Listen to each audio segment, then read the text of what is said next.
औज़ुबिल्लाहिमिनश्शैतानिर्रजीम बिस्मिल्लाहिर्रहमानिर्रहीम। आज की हमारी वीडियो का टॉपिक है प्रोलैप्स ऑफ यूट्रस के काजेज़ ट्रीट और उसकी होम्योपैथिक ट्रीटमेंट।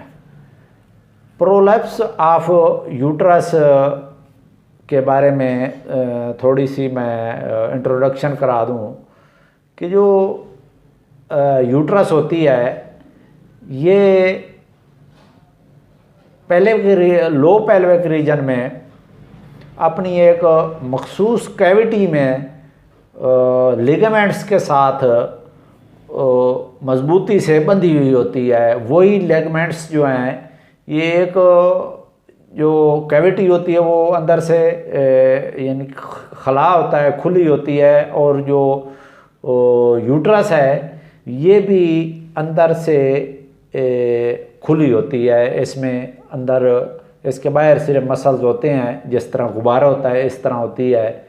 और जो जिस कैविटी में ये होती है ये कैविटी नुमा होता है, यानी कि इधर उधर इसके खला होता है और उसको मजबूती से ये जो लेगमेंट्स हैं इन्होंने बांधा हुआ होता है। धागा नुमा लेगमेंट्स होते हैं, जिस तरह उन्होंने उसको सहारा दिया होता है।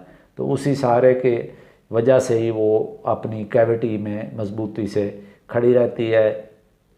बाज़ वजूहात की बिना पर, जिनका आगे मैं काज़ का जिक्र करूँगा, उनकी वजह से ये जो लिगामेंट्स हैं इनके जो सेल हैं ये इनमें डीजनरेशन शुरू हो जाती है। ये सेल जो हैं ये डैमेज हो जाते हैं। उसकी वजह से जो लिगामेंट्स हैं वो उसको सहारा सही तरह नहीं दे सकते, और जो यूट्रस है वो वेजिना में खिसक आती है। और अगर ज़्यादा सीवियर किस्म का केस है तो उसमें वो यूट्रस जो है वो वेजिना से भी बाहर नीचे की तरफ निकल आती है। इसी को प्रोलैप्स ऑफ यूट्रस कहते हैं। तो अब इसकी काजेज़ के बारे में बात करते हैं कि इसकी वजूहात क्या हैं। ये हर औरत में इसकी कोई ना कोई वजह होती है और अलग-अलग सब की वजह होती है। तो सबसे पहले जो है ये जो प्रोलैप्स ऑफ यूट्रस है ये एजड जो वुमेन है जो मेनोपॉज से गुज़र रही हैं या मेनोपॉज से गुज़र चुकी हैं, ज़्यादा 60, 70, 50, 30 साल 40 साल से अबव हैं, जिनके बच्चे नहीं हो रहे अभी और जिनके मेंसेस बंद हो गए हैं, उनको ज़्यादातर उनको ही ये प्रॉब्लम होता है। एज काज है सबसे। जिस तरह पूरी बॉडी के सेलों में डिजनरेशन होती है, पूरी बॉडी के सेल डैमेज होते हैं, जिस तरह स्किन के होते हैं, बाकी हड्डियों के होते हैं, मसल्स के होते हैं, इसी तरह जो लिगामेंट्स हैं उनके सेलों में भी डिजनरेशन होती है। और सेल जो हैं वो लिगामेंट्स जो हैं उनके सेल जो हैं वो डैमेज होने लगते हैं, और उन डैमेज होने की वजह से वो उसको यूट्रस को अपनी कैविटी में जिसमें वो होती है उसमें उसको सही तरह सहारा नहीं दे सकते। उसकी वजह से यूट्रस जो है उसमें प्रोलैप्स हो जाता है। यूट्रस जो है वो वेजिना में प्रोलैप्स हो जाता है। तो एक रीज़न तो ये हो गई। दूसरी जो रीज़न है वो जो जिन औरतों के अभी बच्चे हो रहे हैं उनमें ये देखने में आती है, वो है लेबर। जब बच्चा पैदा करती हैं बाज़ औरतें जो हैं उनका सिजेरियन ऑपरेशन नहीं होता और वेजिनल उनकी जो होती है वो डिलीवरी होती है,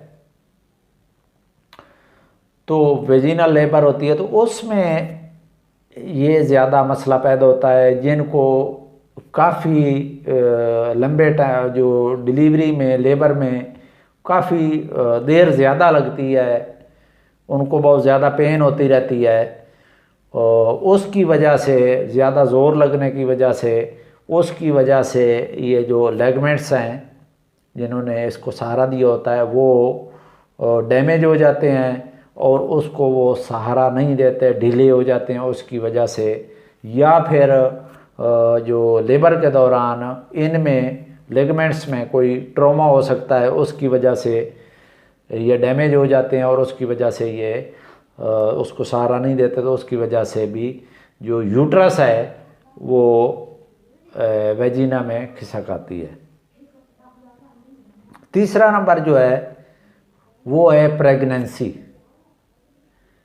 तो बाज़ औरतों में जो प्रेगनेंसी होती है तो वो केयर नहीं करती, वज़न उठाती हैं और सख्त मेहनत मुशक्क़त का काम करती हैं, उसकी वजह से भी ये मसला जो है ये पैदा हो जाता है, प्रोलैप्स ऑफ यूट्रस का। उसके बाद जो मसला आता है, जो काज है, वो है ओवरवेट। जिन औरतों का वज़न ज़्यादा होता है उनका सारा जो है वेट जो है लो एब्डोमेन पे पड़ता है, उसकी वजह से ये जो यूट्रस है उस पर भी ज़्यादा प्रेशर पड़ता है, वज़न ज़्यादा आता है, उसकी वजह से यूट्रस जो है वो वेजिना में नीचे खिसक आती है, प्रोलैप्स हो जाती है। अब जो अगली वजह है, इससे आगे जो वजह है वो है कॉन्स्टिपेशन, यानी कि कब्ज़ होना। कब्ज़ की वजह से ही ये जब प्रेशर पड़ता है इस पर, यूट्रस पर, उसकी वजह से भी ये प्रोलैप्स हो जाती है। जब वो स्टूल पास करते हैं तो उसकी वजह से जब वो कोई फीमेल है, प्रेग्नेंटेड है या नहीं है, जब वो स्टूल पास करने के लिए ज़ोर लगाती है तो उसकी वजह से ये नीचे जो खिसक जाती है। उसके बाद जो रीज़न है, आगे वाली रीज़न वो है क्रोनिक कफ। अगर किसी फीमेल को खांसी का मसला है, अस्थमा का मसला है, बहुत ज़्यादा खांसी होती रहती है, जब खांसी होती है तो इसका जो प्रेशर होता है वो भी पेल्विक रीजन पर ज़्यादा पड़ता है, और वो भी ये जो यूट्रस होती है इसके ऊपर प्रेशर आता है, इसको वो नीचे की तरफ दबाते हैं, उसकी वजह से ये जो है यूट्रस ये नीचे आ जाती है। अब इससे अगली जो काज है वो है हैवी वेट लिफ्टिंग।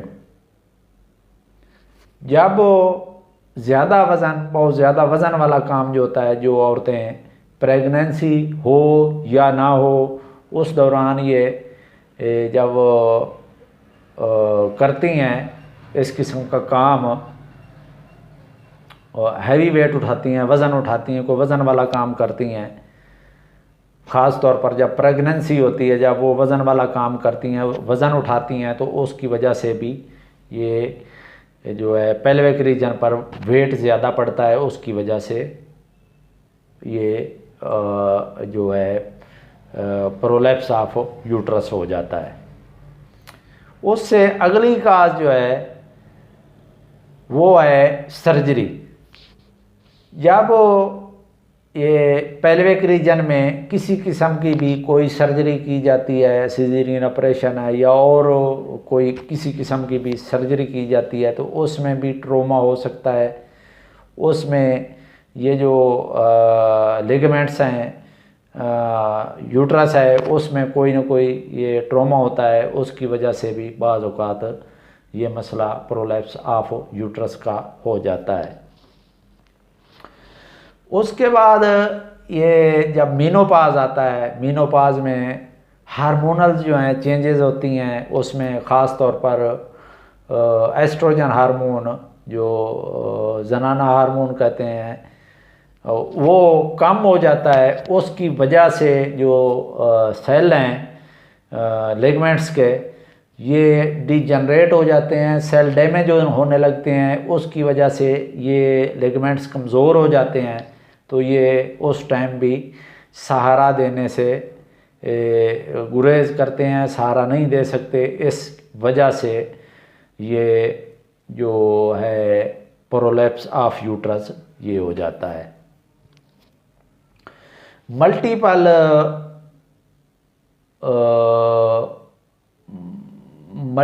जो होते हैं, मल्टीपल बेबी, जो एक औरत को अगर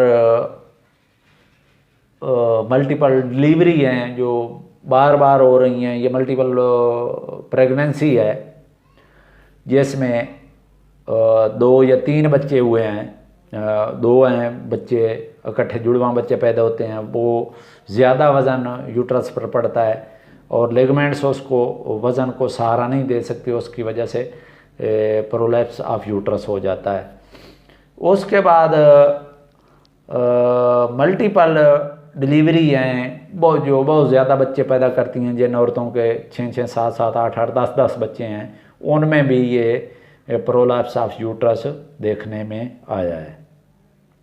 अब इसके साइन एंड सिम्टम जो हैं वो मैं आपको बता देता हूँ। वो ये हैं कि औरत को ऐसे महसूस होता है कि वो हर टाइम उसको नीचे की तरफ वज़न सा महसूस होता है कि नीचे वज़न है, और औरत ये भी महसूस करती है कि कोई चीज़ वजीना के रास्ते कोई चीज़ बाहर निकल रही है, और जब वो बैठती है तो वो चौकड़ी मार कर बैठती है कि कोई चीज़ इधर से बाहर निकलने की कोशिश कर रही है, बाहर निकल रही है।